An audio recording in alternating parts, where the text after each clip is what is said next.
नमस्कार साथियों, कविता पर केंद्रित इस पॉडकास्ट सीरीज के आज के एपिसोड में आपका स्वागत है। आज जिस कवि की कविताएं मैं आपके साथ साझा करने जा रहा हूं वे हैं आलोक धनवा। कहना गलत नहीं होगा कि 60 के दशक से ही आलोक धनवा का हिंदी कविता में एक बहुत बड़ा हस्तक्षेप रहा है। वे शुरू में दिनकर के शिष्य रहे, उनके सानिध्य में उन्होंने कविता लिखना सीखा और उन्हीं की एक कविता से उन्होंने आलोक धनवा अपने लिए नाम चुना। थोड़े समय के बाद वे नक्सल कविता आंदोलन से बहुत प्रभावित रहे। धूमिल और भी तमाम कवि थे उस दौर के जिनकी प्रेरणा उनकी शुरुआती कविताओं में दिखाई देती है। उनकी दो कविताएं हैं, गोली दागो पोस्टर और जनता का आदमी। ये दो कविताएं उन्होंने 70 के दशक के शुरुआती सालों में लिखी थी और ये कविताएं बेहद लोकप्रिय हुई। इनको बहुत ज़्यादा अधिक पढ़ा और सराहा गया। बाद में भी उनका इस तरह का कविता कर्म चलता रहा। उनकी कविताएं हैं ब्रूनो की बेटियां, भागी हुई लड़कियां, ऐसी बहुत सारी कविताएं हैं। उनकी लंबी कविताएं जो बहुत ज़्यादा पसंद की गई। आज मैं आपको जो कविता उनकी पढ़कर सुनाने जा रहा हूं वो उनकी उनकी कविता में जिस तरह का आक्रोश फूटता है, ये कविता वैसी नहीं है। ये कविता उनकी नाजुक कविताओं में से है, जिन कविताओं में कविता का जो एक नज़ाकत है वो निखर कर आती है। ये कविता 1995 में लिखी गई थी और उनका जो एकमात्र संग्रह अब तक आया है जिसमें 70 के दशक से लेकर उनके प्रकाशन वर्ष तक की जो कविताएं हैं, ये प्रकाशन वर्ष इसका 1998 है। तो 70 से लेकर 1998 तक की कविताएं इसमें प्रकाशित है। बहुत संयम बरत के लिखने वाले कवि हैं, बहुत कम लिखते हैं लेकिन बहुत अच्छा लिखते हैं, बहुत ही अच्छा लिखते हैं। और पिछले थोड़े वर्षों में उनकी और भी कविताएं इधर कुछ पत्रिकाओं में देखने को मिली हैं, पहल वगैरह में। तो मुझे उम्मीद है कि उनका एक और संग्रह बहुत जल्दी तैयार होकर आएगा और हम हिंदी के तमाम पाठक उसकी प्रतीक्षा में हैं। तो ज़्यादा समय ना लेते हुए मैं आपको उनकी एक कविता पढ़कर सुनाता हूँ। आलोक धनवा की कविता, एक जमाने की कविता। वहां डाल पर फल पकते थे और उनसे रोशनी निकलती थी। हम बहुत तेज दौड़ते थे मैदान से घर की ओर, कभी तो आगे आगे हम और पीछे पीछे बारिश। ऊंची घास की जड़ों के बीच छोटे छोटे फूल खिलते थे, किसी और ही पौधे से घास के अंदर झांकने पर ही दिखते थे। कभी जब अचानक मेघ घिर आते और शाम से पहले शाम हो जाती, माँ हमें पुकारती हुई गांव के बाहर तक आ जाती। अगर हम देर तक जगे होते तो अंधेरे में कई तरह की आवाज़ें सुनते जिन्हें दिन में कभी नहीं सुन पाते। कुएं में डोल डुबोने की आवाज़, जानवरों की भारी सांस, कोई अकेला पक्षी ऊपर तारों के बीच बोलता जाता हुआ। फसल की कटाई के समय पिता थके मांदे लौटते तो माँ कितने मीठे कंठ से बात करती। काली रात बहुत काली होती थी, सफ़ेद रात बहुत सफ़ेद होती थी। बहन की सहेली थी सुजाता, पोखर के घाट पर गाती थी। एक लड़का था घुंघराले बाल वाला दिवाकर, छिपकर उसका गाना सुनता। एक दिन सुजाता चली गई बंगाल, उसका परिवार भी, और दिवाकर रह गया बिहार में। कई लोग गांव छोड़कर चले जाते, फिर कभी वापस नहीं आते। बरसात में चलती पुरवाई, बहन के साथ हम बागीचे में भटकते।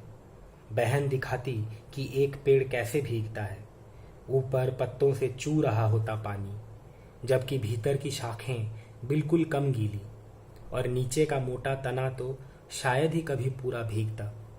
वहाँ छाल पर हम गोंद छूते। बागीचे में हर ओर एक महक होती, खूब अच्छी लगती।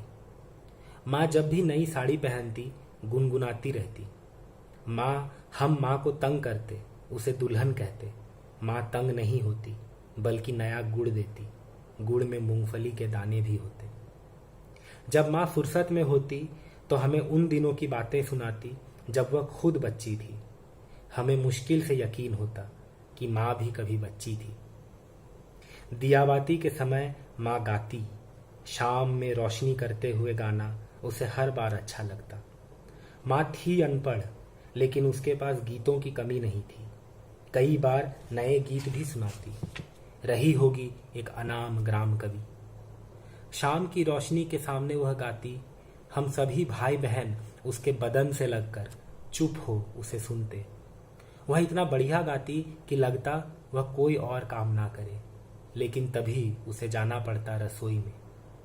आंचल की ओट में दीप की लौ को हवा से बचाती वह आंगन पार करती। गोधुली में नीम के नीचे से हम उसे देखते रसोई में जाते हुए। जैसे जैसे रात होती जाती हम माँ से तनिक दूर नहीं रह पाते। आज सालों बाद भी मैं नहीं भूला माँ का शाम में गाना, चांद की रोशनी में, नदी के किनारे जंगली बेर का झरना। इन सबको बचाया मैंने दर्द की आंधियों से।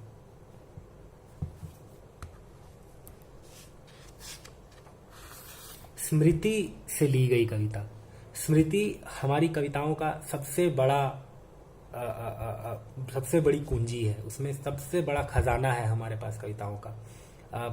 ये बात सेड के बहाने कही गई है कि जो सेड थे, जो फ्रेंच रेवोल्यूशन के समय एक लेखक थे जिनके नाम पर सेडिज्म आज एक बहुत प्रचलित इज्म है, जो तो सेड जो थे वो बहुत कम समय वो बाहर रहे, उसके बाद उन्हें जेल में डाल दिया गया और उन्होंने जेल में रहते हुए ऐसी रचनाएं की जो जो जो जो तभी जिसके बारे में कहा जाता है कि एक आदमी जो जिसका सिर्फ बचपन जेल के बाहर बीता है वो कैसे ऐसी चीजें इमेजिन कर पा रहा है। तो ये इसे फ्रॉयड बहुत अच्छे से समझाते हैं कि हमारा बचपन अपने आप एक बहुत बड़ी कुंजी होती है। हमारा पूरा जो इमेजिनेशन है वो बचपन की स्मृतियां ही काफ़ी होती हैं हमारा पूरा का पूरा इमेजिनेशन तैयार करने के लिए। तो अपने बचपन की स्मृतियों से तो कविताएं लिखनी चाहिए और ये तमाम बड़े कवियों में दिखाई देती है। और आलोक धनवा की बचपन की स्मृतियों की कविता मुझे खासी पसंद आती है। मैं दरअसल जब पढ़ाता हूँ कविता तब मैं ये अपने स्टूडेंट से ये करवाता भी हूँ कि उन्हें अपने बचपन की किसी स्मृति में ले जाने की मैं एक गाइडेड डिस्कशन में उन्हें बचपन की स्मृति में ले जाता हूँ और कहता हूँ कि अपने बचपन की स्मृति किसी घटना या किसी एक व्यक्ति को वो केंद्र में रख के कविता लिखे, अपने घर को ही केंद्र में रख के कविता लिखे। तो ये मेरी खुद की कविताओं में, कई कविताओं में ये बात देखने को मिलती है। बचपन तो बहुत बड़ी चीज़ होती है और स्मृतियाँ तो हमारी कविता की सबसे बड़ी ताकत होती है। स्मृतियों से ही हमें अनुभव मिलते हैं, अनुभूति की ताकत मिलती है और कल्पना भी हमारी स्मृतियाँ ही हमारी तैयार करती है। यानी जेके रॉलिंग ने जब हैरी पॉटर लिखा तो उसमें वो पूरी तरह से एक फैंटेसी की दुनिया है, एक मायावी संसार है, लेकिन उसमें भी वो जो टीचर्स उन्होंने क्रिएट किए हैं, जो अलग अलग चरित्र हैं अलग अलग टीचर्स के, उनके लिए जेके रॉलिंग अपने ही बचपन में लौट के गए, अपने ही टीचर्स से उन्होंने प्रेरणा लेकर इस जादुई दुनिया के टीचर्स बनाए। तो कल्पना हम उतनी ही दूर कर पाते हैं जहाँ तक हमारा यथार्थ हमें अलाउ करता है। हमारी स्मृतियाँ, हमारा यथार्थ, हमारे समय की जो भौतिक सच्चाई है उसी से हमारी कल्पना को ताकत मिलती है। तो इनकी बहुत सारी कविताओं में हम देखते हैं इनकी कल्पना शक्ति। अभी मैं आपको एक और कविता पढ़कर सुनाता हूँ, उसमें आप देखिए इनकी कल्पना शक्ति कितनी विलक्षण है। लेकिन ये बचपन की जो स्मृतियां हैं उसके बिना ऐसी कल्पना शक्ति नहीं पैदा हो सकती। मैं आपको एक और इनकी कविता पढ़कर सुनाता हूँ। ये भी, इसमें भी बचपन आता है, ये भी एक बचपन के ही माध्यम से लिखी गई कविता है। लेकिन ये कविता उनका जो एक सिग्नेचर आक्रोश है जो आलोक धनवा की कविताओं में अक्सर देखने को मिलता है, वो इस कविता में देखिए आप। और ये कविता केदारनाथ सिंह को बहुत प्रिय थी। उन्होंने अपने एक इंटरव्यू में कहा है कि उनकी प्रिय कविताओं में पतंग, ये जो कविता है आलोक धनवा की, ये इसे वो मानते हैं। तो पतंग, मैं आपको कविता पढ़कर सुनाता हूँ। पतंग, उनके रक्त से ही फूटते हैं पतंग के धागे और हवा की विशाल धाराओं तक उठते चले जाते हैं। जन्म से ही कपास वे अपने साथ लाते हैं। धूप गरुड़ की तरह बहुत ऊपर उड़ रही हो या फल की तरह बहुत पास लटक रही हो, हलचल से भरे नींबू की तरह समय हरदम उनकी जीभ पर रस छोड़ता रहता है। तेज आंधी आती है और चली जाती है, तेज बारिश आती है और खो जाती है, तेज लू आती है और मिट जाती है, लेकिन वे लगातार इंतजार करते हैं कि कब सूरज कोमल हो, कि कब सूरज कोमल हो, कि कब सूरज कोमल हो और खुले, कि कब दिन सरल हो, कि कब दिन इतने सरल हों कि शुरू हो सके पतंग और धागों की इतनी नाजुक दुनिया, बच्चों और चिड़ियों की आंखों की इतनी नाजुक दुनिया। सबसे काली रातें भादों की गईं, सबसे काले मेघ भादों के गए, सबसे तेज बौछारें भादों की, मस्तूलों को झुकाती, नगाड़ों को गुंजाती, डंका पीटती तेज बौछारें, कुओं और तालाबों को झुलाती, लालटेनों और मोमबत्तियों को बुझाती। ऐसे अंधेरे में सिर्फ दादी ही सुनाती है तब अपनी सबसे लंबी कहानियां। कड़कती हुई बिजली से तुरत तुरत जगे उन बच्चों को, उन डरी हुई चिड़ियों को जो बह रही झाड़ियों से उड़कर अभी अभी आई हैं। भीगे हुए परों और भीगी हुई चोंचों से टटोलते टटोलते उन्होंने किस तरह ढूंढ लिया दीवार में एक बड़ा सा सूखा छेद। चिड़ियां बहुत दिनों तक जीवित रह सकती हैं अगर आप उन्हें मारना बंद कर दें। बच्चे बहुत दिनों तक जीवित रह सकते हैं अगर आप उन्हें मारना बंद कर दें। भूख से, महामारी से, बाढ़ से और गोलियों से मारते हैं आप उन्हें। बच्चों को मारने वाले आप लोग एक दिन पूरे संसार से बाहर निकाल दिए जाएंगे। बच्चों को मारने वाले शासकों, सावधान, एक दिन आपको बर्फ में फेंक दिया जाएगा जहां आप लोग गलते हुए मरेंगे और आपकी बंदूकें भी बर्फ में गल जाएंगी। सबसे तेज बौछारें गई भादों गया, सवेरा हुआ, खरगोश की आंखों जैसा लाल सवेरा।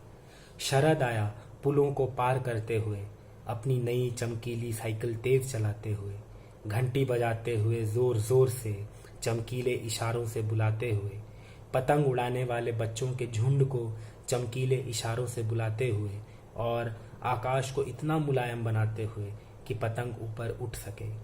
दुनिया की सबसे हल्की और रंगीन चीज उड़ सके, दुनिया का सबसे पतला कागज उड़ सके, बांस की सबसे पतली कमानी उड़ सके, कि शुरू हो सके सीटियों, किलकारियों और तितलियों की इतनी नाजुक दुनिया।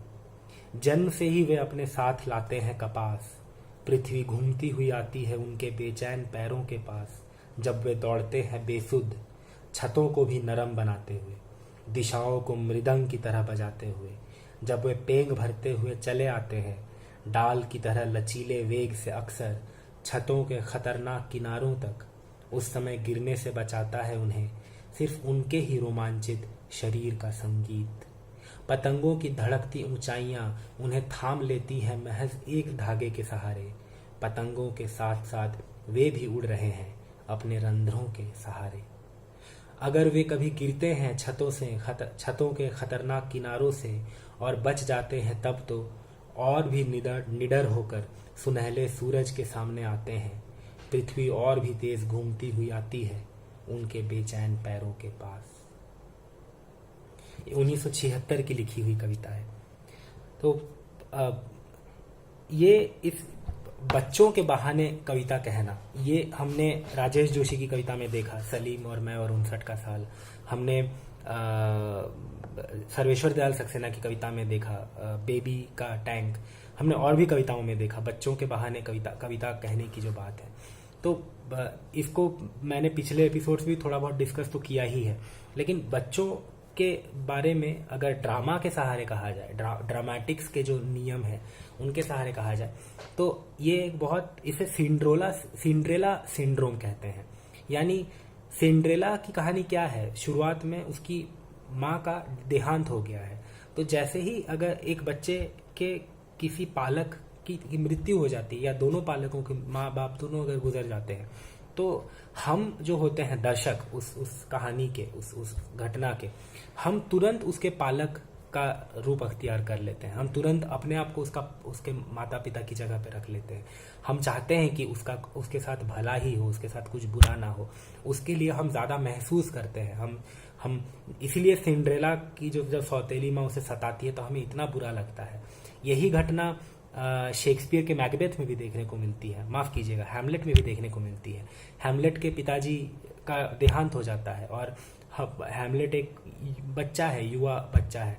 हम तुरंत हैमलेट के प्रति और ज़्यादा करुणा से भाव से भर जाते हैं। हमें लगता है कि इसके साथ कुछ बुरा ना हो, और उसके साथ जैसे जैसे चीज़ें बुरी चीज़ें होती रहती हैं हैमलेट के साथ, हमें और बुरा लगता है। ये कई कहानियों का एक में देखने को मिलता है। फिल्में तो कई बन चुकी हैं ऐसी जिसमें बच्चा खो गया है या बच्चे का किडनैप हो गया है और वो अपने माता पिता से दूर है और हम उस बच्चे के लिए सोचने लग जाते हैं। तो ये जो बात है ये कविताओं पर भी लागू होती है। अगर बच्चे के बहाने कविता कही जाती है तो वो तुरंत अपने ऑडियंस को और ज़्यादा खींचती है, वो तुरंत ऑडियंस को अपनी ओर एक अलग करुणा भाव से जोड़ती है। यानी पहली कविता में ये अपना बचपन खुद याद कर रहे हैं आलोक धनवा, एक ज़माने की कविता, और हम इस कविता को महसूस कर पाते हैं क्योंकि इसके जो अनुभव हैं वो यूनिवर्सल हैं, वो चिरकालिक हैं। वो आलोक धनवा के बचपन की बातें हैं लेकिन वो हमारे बचपन की भी बातें हैं। जब हमारी माँ भी कहती है कि वो कभी बच्ची थी तो हमें वैसा ही कौतूहल होता है, हमें भी विश्वास नहीं होता कि हमारी माँ भी कभी बच्ची थी। या जिस तरह से वो अपने दोस्त अपनी बहन के साथ खेलने जाती है, ये सारे हमारे भी बचपन के अनुभव रह चुके हैं। तो ये बचपन एक यूनिवर्सैलिटी भी तैयार करता है। दूसरी कविता में हालांकि कवि बच्चे से अलग है, यानी कवि एक अलग वॉइस है पोएट का, और इसमें बच्चों के बहाने, पतंग के बहाने बात कही गई है और बचपन के बहाने एक जगह पे चिड़िया भी आती है और भी चीज़ें आती हैं। तो ये हमें अलग से एक करुणा रस में डुबो देता है। ये समझने की ज़रूरत है और ये मैंने पिछले एपिसोड में भी बार बार कहा है कि कविता कभी एक रस नहीं हो सकती, नहीं होनी चाहिए। अच्छी कविताएं अलग अलग रसों के समागम से बनती है। यानी इस कविता में भी आप देखिए एक तरह से विद्रोह भी है लेकिन उसी के साथ साथ एक करुणा भी है। करुणा और विद्रोह के कॉकटेल में ये कविता सार्थक होती है। सिर्फ अगर कविता विद्रोह पर लिखी जाती, शुरू से अंत तक अगर कवि गाली ही दे रहा होता, नारे ही लगा रहा होता, डांट शासक को ललकार ही रहा होता, तो शायद ये कविता उतनी सार्थक नहीं होती। ये पतंग कविता इतनी सार्थक इसलिए हो पाई है क्योंकि यहाँ पे अलग अलग दो बहुत अलग से रस जो है, एक बचपन के प्रति जो हम एक वात्सल्य रखते हैं अपने अंदर, वो, और शासक के प्रति जो एक आक्रोश फूट रहा है कवि का, ये दोनों यहाँ पे टकराते हैं और कविता बनती चली जाती है। यही बात हैमलेट में भी देखने को मिलती है। उसमें करुणा भी है लेकिन उसमें कितना ज़्यादा वायलेंस है, आपने पढ़ा होगा। तो ये आपको समझने की ज़रूरत है। तो बहुत बहुत धन्यवाद, आपने आज के डिस्कशन में आप शामिल रहे। आप आलोक धनवा को पढ़िए अगर आपने नहीं पढ़ा है तो, और मैं तो सिर्फ इसी उम्मीद में और इसी इंतज़ार में हूँ कि उनका कब अगला संग्रह आए और हम जैसे पाठकों को पढ़ने को मिले। तो बहुत बहुत धन्यवाद, आपने आज का ये एपिसोड देखा और पसंद किया, और हम कल फिर मिलेंगे एक नए कवि और एक नई कविता के साथ। बहुत बहुत धन्यवाद आपका।